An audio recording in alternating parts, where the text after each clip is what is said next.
What's up everybody, Brandon Johnson here again, and thanks for joining me. So when I started playing guitar when I was about 15 years old, I was in a Dave Matthews and Tim Reynolds cover band. And Dave Matthews is a pretty unique guitarist in the sense that he really has a very unique style and a very unique approach to the guitar.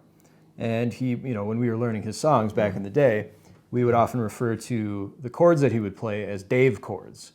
And Dave chords were generally kind of like diatonic two-note chords. They were almost like power chords. They had that kind of an effect to them. So an example of a Dave chord, as we used to call it, would be like a two-note chord like this,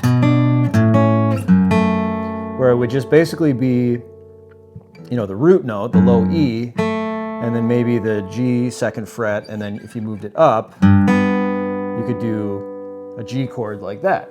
And so years later, after that, when I started getting into Bluegrass, when I started listening to Trampled by Turtles from my home state of Minnesota, I started to kind of play that style of music. So when I started my bluegrass band, Kind Country, in 2012, and started writing songs for it, some of his influences kind of carried over, as they still do to this day. And one of those things is this intro. And in this song, we were playing it out of Capo 2. I started out with a Dave chord right out of the bat here.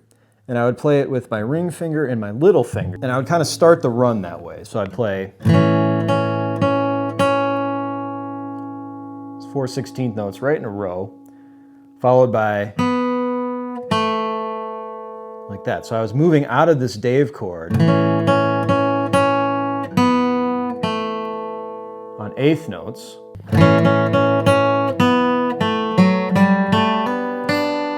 And I would kind of hammer on like that with sort of an F major triad or an F major triad shape. And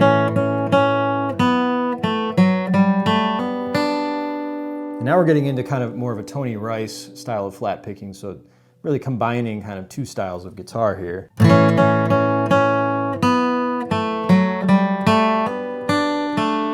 And I would kind of let off and give it kind of a sustained effect right there. So I play like an F major triad, and then on the upstroke I would let off with my middle finger and just hit that open G. And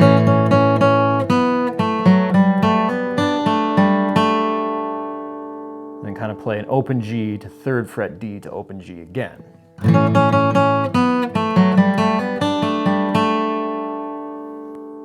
Then the second part of this measure would be kind of just like a little bit of a flat picking run here that I'd play out of the C position. And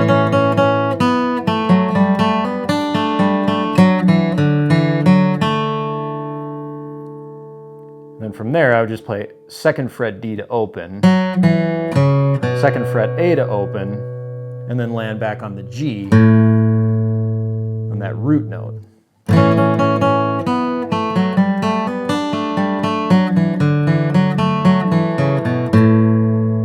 It has kind of like a cascading effect going down to the lower register. And